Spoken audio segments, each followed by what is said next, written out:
जय हिंद दोस्तों, स्वागत है आप सभी का आपके अपने YouTube चैनल जीके जीएस के भंडारा पर। प्यारे साथियों, आज के इस वीडियो में एग्जामपुर के 15 अति महत्वपूर्ण संगम प्रैक्टिस सेट का आज है अपना प्रैक्टिस सेट नंबर 1 है।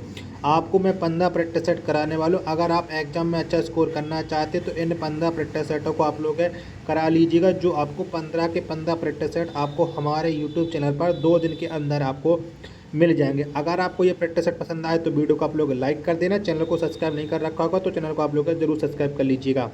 तो पहला प्रश्न आपके सामने कि निम्नलिखित में से कौन सा मौलिक मानवाधिकार है? तो बताओ कौन सा मौलिक मानवाधिकार है? तो वोट का अधिकार है, शिक्षा का अधिकार है, स्वास्थ्य सेवा का अधिकार, यानी उपरोक्त सभी। इसका राइट आंसर हो जाएगा ए का डी ऑप्शन।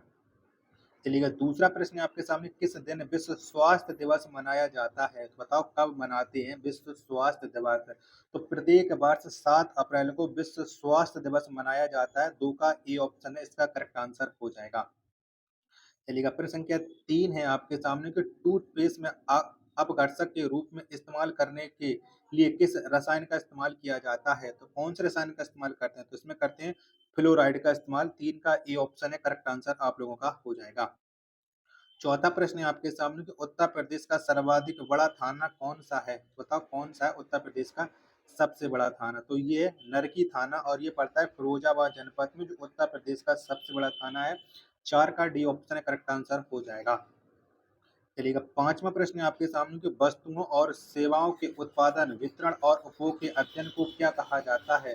तो बताओ इसे क्या कहते हैं? तो इसे कहा जाता है अर्थशास्त्र यानी इकोनॉमिक्स। ठीक है, 5 का ए ऑप्शन इसका करेक्ट आंसर हो जाएगा।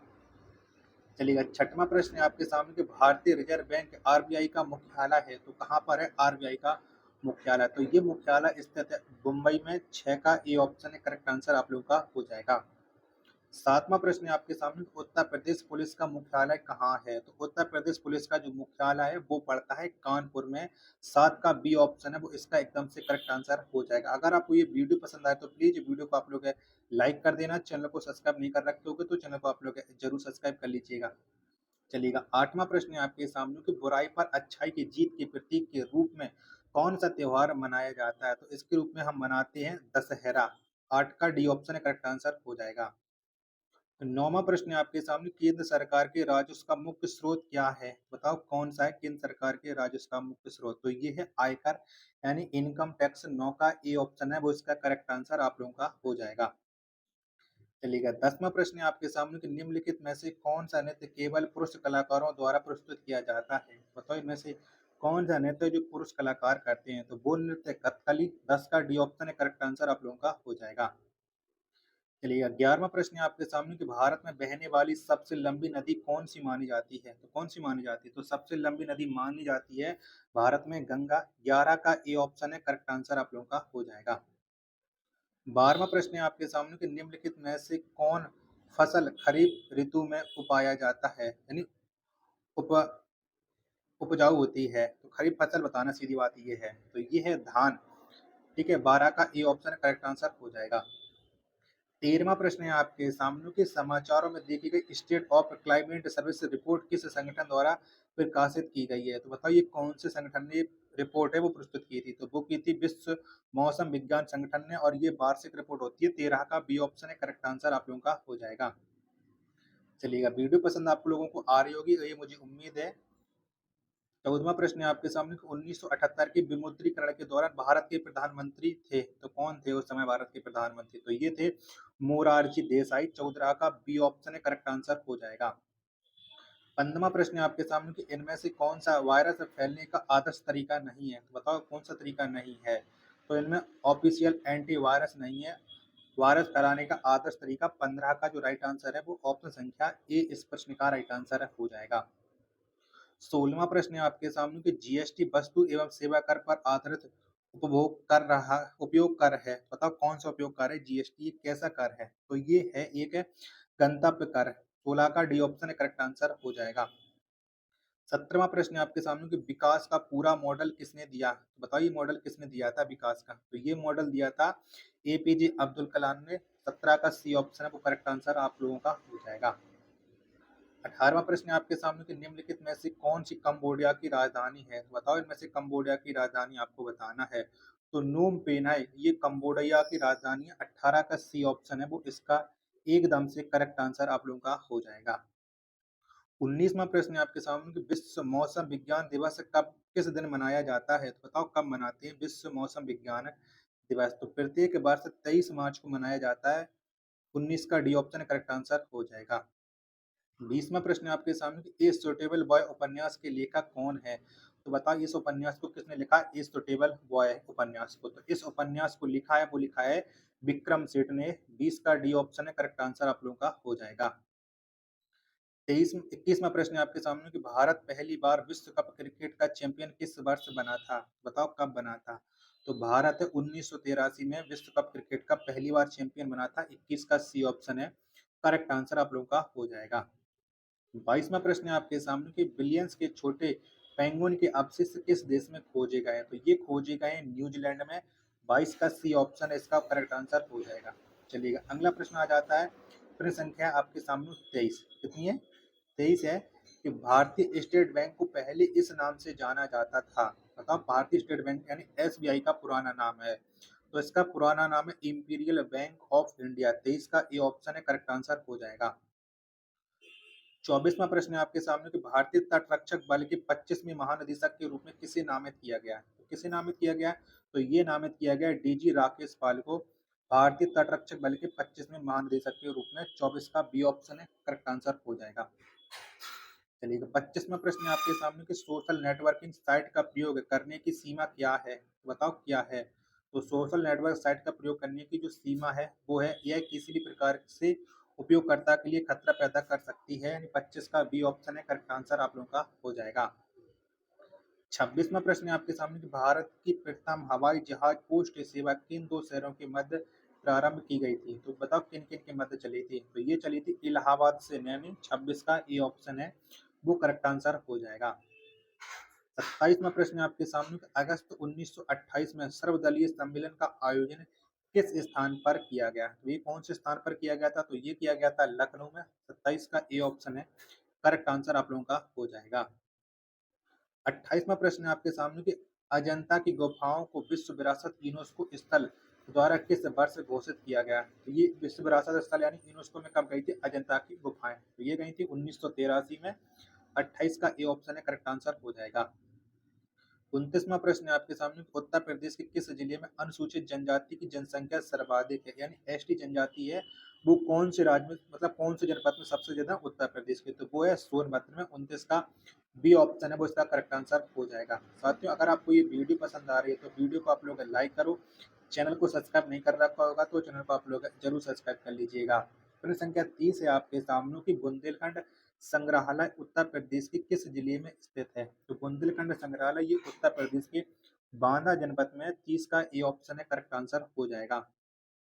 31वां प्रश्न है आपके सामने कि हाल ही में उत्तर प्रदेश के किस जिले में एक बायोप्लास्टिक पार्क स्थापित किया जाएगा? तो बताओ कहाँ पर स्थापित किया जाएगा बायोप्लास्टिक पार्क? तो ये स्थापित किया जाएगा लखीमपुर खीरी में। 31 का डी ऑप्शन है करेक्ट आंसर हो जाएगा।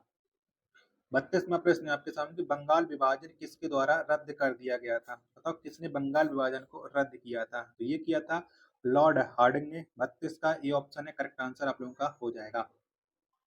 33वां प्रश्न है आपके सामने कि हाल ही में किस कंपनी ने डीआरडीओ के सहयोग से स्वदेशी हल्का टैंक जोरावर विकसित किया है? तो बताइए किसने विकसित किया है जोरावर को? तो जोरावर को जो विकसित किया गया है वो विकसित किया है भारत इलेक्ट्रॉनिक्स लिमिटेड ने। किसने? भारत इलेक्ट्रॉनिक्स लिमिटेड ने। नहीं नहीं ये मतलब ये विकसित किया है लॉर्सन एंड टर्बो ने। 33 का सी ऑप्शन करेक्ट आंसर हो जाएगा। माफी चाहता हूँ बी ऑप्शन मैंने गलती से बोल दिया था। 34वां प्रश्न है आपके सामने उत्तर प्रदेश राज्य के किस जिले में सर्वाधिक विधानसभा सीटें हैं? तो कौन से जिले में है? तो ये है प्रयागराज जिले में। 34 का डी ऑप्शन है करेक्ट आंसर हो जाएगा। 35वां प्रश्न है आपके सामने कि भारत और थाईलैंड के बीच संयुक्त सैन्य अभ्यास का नाम है? बताओ क्या है? तो इसका जो संयुक्त सैन्य अभ्यास का नाम है मैत्री। कौन सी है? मैत्री है। 35 का बी ऑप्शन करेक्ट आंसर हो जाएगा।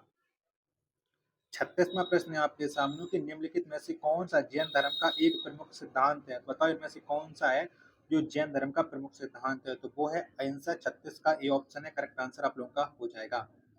37वां प्रश्न है आपके सामने कि प्रधानमंत्री आवास योजना वर्ष 2024 में कितने घरों को बनाने का लक्ष्य रखा है? बताओ कितने घर बनाने का लक्ष्य रखा गया है? प्रधानमंत्री आवास योजना के तहत है। तो ये रखा गया है 3 करोड़ घरों को। 37 का बी ऑप्शन है वो इसका एकदम से करेक्ट आंसर हो जाएगा। साथियों, अगर आपको ये वीडियो थोड़ी बहुत पसंद आ रही हो तो प्लीज आप लोग लाइक जरूर कर देना। चैनल को सब्सक्राइब नहीं कर रखा होगा तो चैनल को आप लोग जरूर सब्सक्राइब कर लीजिएगा। चलेगा। 38वां प्रश्न है आपके सामने कि हाल ही में नाटो शिखर सम्मेलन का आयोजन किस देश में किया गया है? तो कहाँ पर ये शिखर किया गया है नाटो शिखर सम्मेलन का आयोजन? तो ये आयोजन हुआ था अमेरिका में। 38 का बी ऑप्शन है करेक्ट आंसर हो जाएगा। 39वां प्रश्न है आपके सामने कि रीमा अधिक कसरत करती है, वाक्य में विशेषण का प्रकार बताइए। तो बताओ यहाँ पर कौन सा विशेषण है कि रीमा अधिक कसरत कसरत करती है? तो इसमें विशेषण है परिणामवाचक विशेषण। 39 का डी ऑप्शन करेक्ट आंसर हो जाएगा। 40वां प्रश्न है आपके सामने कि बहू का बहुवचन क्या है? तो क्या हो जाएगा बहू का बहुवचन? तो इसका होता है बहुएं। 40 का सी ऑप्शन इसका एकदम से राइट आंसर है हो जाएगा। 41वां प्रश्न है आपके सामने कि बच्चा अखबार पढ़ रहा है, यह किस प्रकार का वाक्य है? बताओ ये कैसा वाक्य है? बच्चा अखबार पढ़ रहा है, तो यह एक सकर्मक प्रकार का वाक्य। 41 का ए ऑप्शन है करेक्ट आंसर हो जाएगा। 42वां प्रश्न है आपके सामने कि महापुरुष में कौन सा समास है? बताओ कौन सा समास हो जाएगा महापुरुष में? तो इसमें जो समास है वो है कर्मधारय समास महापुरुष में। 42 का बी ऑप्शन करेक्ट आंसर हो जाएगा। 43वां प्रश्न है आपके सामने कि मनोहर शब्द में कौन सी संधि प्रयुक्त है? बताओ कौन संधि है मनोहर में? तो मनोहर में जो संधि है वो है आपकी विसर्ग संधि, यानी 43 का बी ऑप्शन है वो करेक्ट आंसर आप लोगों का हो जाएगा। चलिएगा। 44वां प्रश्न है आपके सामने कि निम्नलिखित पंक्तियों में कौन सा छंद है? रे मनवा हरि भज, विषय तजी सजी, सत संगति रैन दिनु, काटात दे भाव के फंद को और ना को राम बिनु। तो बताओ यहाँ पर ये कौन सा छंद है? 44 में आपको बताना। तो इसमें जो छंद है वो है उल्लाला छंद है। कौन सा है? उल्लाला है। 44 का बी ऑप्शन है वो आप लोगों का करेक्ट आंसर हो जाएगा। 45वां प्रश्न है आपके सामने कि इनमें से कौन सी भाषा संस्कृत भाषा की अपभ्रंश है? तो बताओ कौन सी है? 45 का राइट आंसर तो ये है पाली। बी ऑप्शन करेक्ट आंसर हो जाएगा। 46वां प्रश्न है आपके सामने कि चौकड़ी भूल जाना मुहावरे का अर्थ है। अब क्या अर्थ हो जाएगा? तो चौकड़ी भूल जाना मुहावरे का अर्थ होता है राय ना सूझना। 46 का ये ऑप्शन है वो इसका एकदम से करेक्ट आंसर हो जाएगा। 47वां प्रश्न है आपके सामने कि जंगम का विलोम शब्द है, तो बताओ कौन सा हो जाएगा जंगम? इसका विलोम शब्द होता है दुर्गम। 47 का बी ऑप्शन करेक्ट आंसर हो जाएगा। 48वां प्रश्न है आपके सामने कि वर्तनी की दृष्टि से अशुद्ध शब्द का चयन करें। बताओ अशुद्ध बताना है, तो यहाँ पर जो परमार्थ लिखा है ये बिल्कुल अशुद्ध वर्तनी है। 48 का ए ऑप्शन करेक्ट आंसर हो जाएगा। 49वां प्रश्न है आपके सामने कि निम्नलिखित चिन्हों में से पूर्ण विराम को पहचाने। तो बताओ पूर्ण विराम का चिन्ह कौन सा हो जाएगा? तो ये हो जाएगा ऑप्शन क्या ए वाला। 49 का ए ऑप्शन है वो आप लोगों का एकदम से करेक्ट आंसर हो जाएगा। 50वां प्रश्न है आपके सामने कि ए और आई का उच्चारण स्थान है, तो बताओ कौन सा है? ए आई का जो उच्चारण स्थान है वो होता है कंठोष्ठ। 46 का बी ऑप्शन है वो एकदम इसका राइट आंसर हो जाएगा। 51वां प्रश्न है आपके सामने कि परिश्रम करके सफलता प्राप्त करो, वाक्य में प्रकार पहचानिए। बताओ ये कैसा वाक्य है? परिश्रम करके सफलता प्राप्त कर, तो यह एक सरल वाक्य है। 51 का ए ऑप्शन है करेक्ट आंसर हो जाएगा। 52वां प्रश्न है आपके सामने कि जिनका संबंध अध्यात्म से है के लिए एक शब्द होगा। बताओ इसके लिए एक शब्द क्या हो जाएगा? तो जिसका संबंध आध्यात्म से उसके लिए एक शब्द होता है आध्यात्मिक। 52 का ए ऑप्शन है वो आप लोगों का एकदम से करेक्ट आंसर हो जाएगा। वीडियो पसंद आ रही है तो प्लीज वीडियो को आप लोग लाइक करो। चैनल को सब्सक्राइब नहीं कर रखा तो चैनल को आप लोग जरूर सब्सक्राइब कर लीजिएगा। 53वां प्रश्न है आपके सामने कि शादी किस भाषा का शब्द है? बताइए कौन सी भाषा का शब्द है शादी? तो ये है अरबी भाषा का है। 53 का बी ऑप्शन है करेक्ट आंसर हो जाएगा। 54वां प्रश्न है आपके सामने कि वह बहुत अच्छा लड़का है, मैं वह कौन सा सरनाम है? तो बताओ इसमें कौन सा सरनाम है? तो वह बहुत अच्छा लड़का है, इसमें जो सरनाम है वो है निश्चयवाचक सर्वनाम। 54 का ए ऑप्शन है वो आप लोगों का एकदम से करेक्ट आंसर हो जाएगा। 55वां प्रश्न है आपके सामने कि सागर सा गंभीर हृदय हो, गिरि सा ऊंचा हो जिसका मन, उपयुक्त पंक्ति में कौन सा अलंकार है? तो बताओ 55 में कौन सा अलंकार हो जाएगा? तो यहाँ पर जो अलंकार है वो उपमा अलंकार है। बी ऑप्शन करेक्ट आंसर हो जाएगा 55 का। 56वां प्रश्न है आपके सामने कि हमें सूर्य नमस्कार करना चाहिए। रेखांकित शब्द का पर्यायवाची शब्द बताइएगा। बताओ इसका पर्यायवाची शब्द क्या हो जाएगा कि हमें सूर्य नमस्कार करना चाहिए। यानी सूर्य का पर्यायवाची आपको बताना है। तो इसका पर्यायवाची हो जाएगा दिनकर। 56 का ए ऑप्शन करेक्ट आंसर हो जाएगा। 57वां प्रश्न है आपके सामने कि सघोष वर्ण कौन सा है? बताओ इनमें सघोष वर्ण। तो ये जो है सघोष वर्ण है बाबकड़ी। 57 का सी ऑप्शन करेक्ट आंसर हो जाएगा। 58वां प्रश्न है आपके सामने कि दिए गए विकल्पों में से तद्भव शब्द का चयन कीजिए। बताओ इनमें तद्भव क्या हो जाएगा? 58 में आपको देना है। तो मुह यह तद्भव शब्द हो जाएगा 58 का डी ऑप्शन इसका एकदम से राइट आंसर हो जाएगा। 59वां प्रश्न है आपके सामने कि राज्यपाल में कौन सी संज्ञा है? मतलब कौन संज्ञा का प्रयोग है वो राज्यपाल में हुआ है? तो यहाँ पर जो संज्ञा है वो है जातिवाचक। 59 का बी ऑप्शन करेक्ट आंसर हो जाएगा। 60वां प्रश्न है आपके सामने कि मानव मात्र को गीता के महात्म्य से परिचित होना अनिवार्य है। तो रेखांक शब्द का को शुद्ध करें। तो इसका शुद्ध रूप क्या हो जाएगा? महात्म्य का। तो इसका शुद्ध रूप होता है महात्म्य। बी ऑप्शन करेक्ट आंसर हो जाएगा 60 का। 61वां प्रश्न है आपके सामने कि निम्नलिखित में से कौन सा शब्द स्त्रीलिंग है? बताओ स्त्रीलिंग कौन सा हो जाएगा? तो ऋतु या एक स्त्रीलिंग शब्द है। 61 का ए ऑप्शन करेक्ट आंसर हो जाएगा। 62वां प्रश्न है आपके सामने कि अवधि अवधि शब्द युग्म का सही अर्थ है। तो इसका सही अर्थ क्या हो जाएगा? 62 का राइट आंसर। तो इसका हो जाएगा काल और अवधि की भाषा। 62 का ए ऑप्शन करेक्ट आंसर हो जाएगा।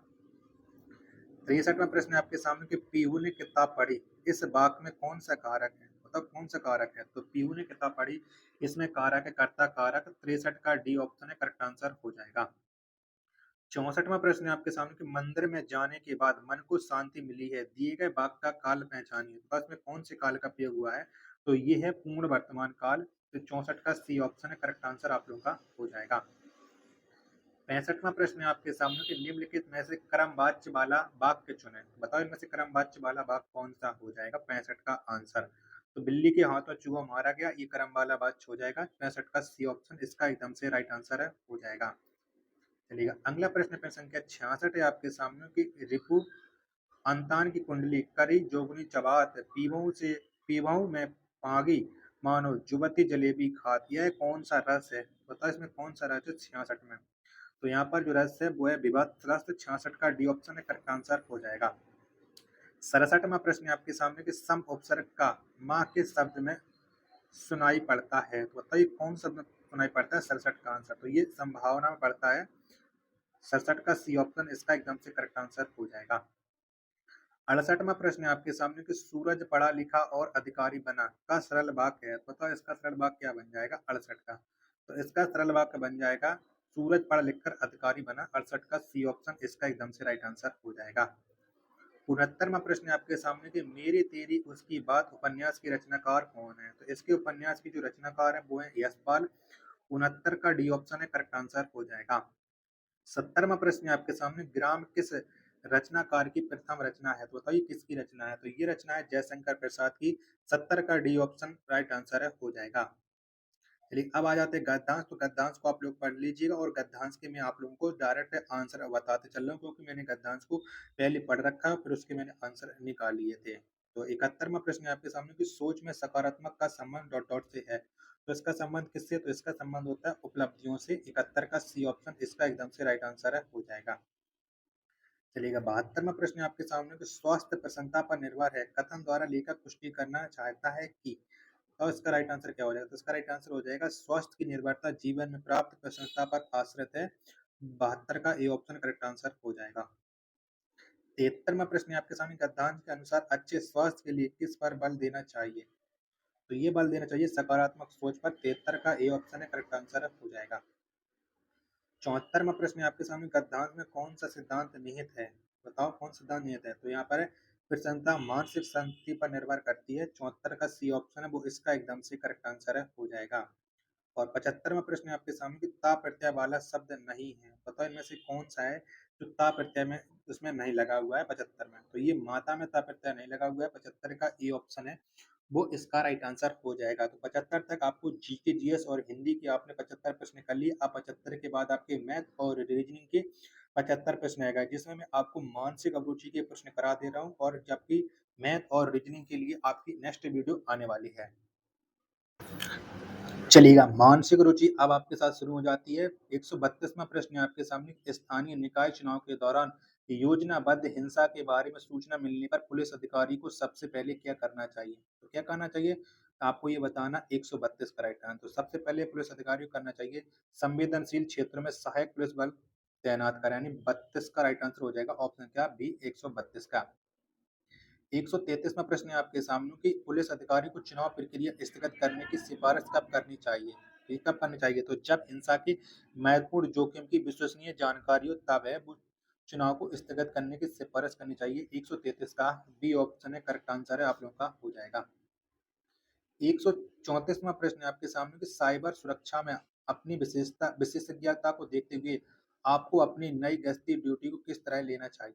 बताओ इस तरह किस तरह लेना चाहिए? ऑप्शन आपकी स्क्रीन पर शो रहे हैं। तो गश्ती ड्यूटी को अनिच्छा से करें और अपने वरिष्ठों वरिष्ठों और सहायक कर्मियों से इसकी शिकायत करें। बिल्कुल गलत है। इसका होना चाहिए था डी ऑप्शन राइट आंसर हो जाए गश्ती ड्यूटी को उत्साहपूर्वक करें और अन्य गश्ती अधिकारियों से अनुभव सीखें। डी ऑप्शन करेक्ट आंसर हो जाएगा 134 का। 135वां प्रश्न है आपके सामने कि गश्ती ड्यूटी असाइनमेंट में अपने असंतोष को संभालने का रचनात्मक तरीका क्या है? तो इसका रचनात्मक तरीका क्या हो जाएगा? तो गश्ती ड्यूटी को उत्साहपूर्वक करें और अन्य अधिकारियों से अनुभव सीखें, ये इसका करेक्ट आंसर हो जाएगा 135 का ऑप्शन संख्या सी इसका करेक्ट आंसर हो जाएगा। चलिएगा नेक्स्ट आपके सामने है 136वां प्रश्न आपके सामने कि वाहन चेक पॉइंट का संचालन करते समय आपको एक कार में अवैध ड्रग्स मिलते हैं, आपका अगला कदम क्या है? बताओ क्या करोगे? तो ड्राइवर और वाहन में मौजूद किसी भी यात्री को गिरफ्तार करेंगे, यानी बी ऑप्शन है करेक्ट आंसर हो जाएगा।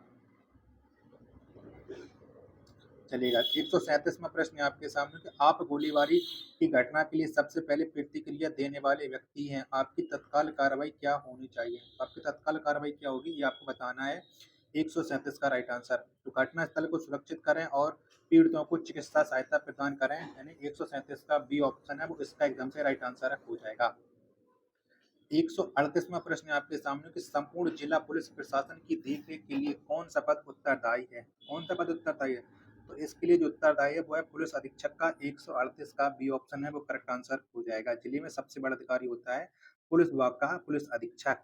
139वां प्रश्न है आपके सामने कि आप एक समिति का हिस्सा है जिसे एक विवादास्पद मुद्दे पर निर्णय लेने का काम सौंपा गया है। निष्पक्ष निर्णय सुनिश्चित करने के लिए सबसे अच्छा तरीका क्या है? बताओ क्या है? तो सभी दृष्टिकोणों को सुने, साक्ष्य पर विचार करें और आम सहमति की तलाश करें। बी ऑप्शन है वो करेक्ट आंसर हो जाएगा 139 का। 140वां प्रश्न है आपके सामने अपराध जांच विभाग की प्राथमिक जिम्मेदारी है। बताओ किसकी जिम्मेदारी है? 140 का। तो जटिल अपराधों की गहन जांच करना ये होती है इसकी प्राथमिक जिम्मेदारी। 140 का बी ऑप्शन है वो करेक्ट आंसर हो जाएगा। वीडियो पसंद आ रही तो प्लीज आप लोग वीडियो को लाइक कर देना। चैनल को सब्सक्राइब नहीं कर रखा होगा तो चैनल को आप लोग जरूर सब्सक्राइब कर लीजिएगा। नेक्स्ट यूपी पुलिस कांस्टेबल री एग्जाम के लिए संगम प्रैक्टिस सेटों का सोल्यूशन पाने के लिए 141वां प्रश्न है आपके सामने कि शामिल पक्ष सॉरी 141वां प्रश्न है आपके सामने एक पुलिस अधिकारी को घरेलू हिंसा की रिपोर्ट मिलती है, घटना स्थल पर पहुंचने पर क्या उचित प्रोटोकॉल का पालन करना चाहिए? शामिल पक्षों को अलग करें, सभी की सुरक्षा सुनिश्चित करें और बयान एकत्र करें। 141 का बी ऑप्शन करेक्ट आंसर हो जाएगा। 142वां प्रश्न है आपके सामने कि ड्यूटी पर रहते हुए आप देखते हैं कि कोई सहकर्मी किसी संदिग्ध पर अत्यधिक बल प्रयोग कर रहा है, आपकी उचित प्रक्रिया। तो क्या होगी उचित प्रक्रिया? तो घटना की सूचना तुरंत अपने वरिष्ठ को दे देंगे और अत्यधिक बल का प्रयोग रोकने के लिए हस्तक्षेप करेंगे। ये इसका राइट आंसर हो जाएगा 142 का बी। 143वां प्रश्न है आपके सामने कि आप पाते हैं कि एक मित्र जिस पर आपको एक लंबे समय से विश्वास था, एक आत्म केंद्रित व्यक्ति है तथा उसके अंदर दूसरों के लिए कोई सम्मान नहीं है। आपके द्वारा लिया जाने वाला सर्वोच्च फैसला, तो आपका फैसला क्या होगा? बताओ इसके राइट आंसर क्या हो जाएगा? ऑप्शन आपकी स्क्रीन पर है सो रहे हैं। 143 का तो अपने रिश्ते को जारी रखना और मित्र की भावना को समझाने की कोशिश करना, यानी डी इसका राइट आंसर हो जाएगा। साथियों अगर आपको ये वीडियो पसंद आई हो तो वीडियो को आप लोग लाइक कर देना। चैनल को आप लोगों ने अभी तक सब्सक्राइब नहीं कर रखा होगा तो चैनल को आप लोग जरूर सब्सक्राइब कर लेना। मिलते हैं अपने नेक्स्ट संगम प्रैक्टिस सेट के साथ, तब तक के लिए धन्यवाद। जय हिंद, वंदे मातरम।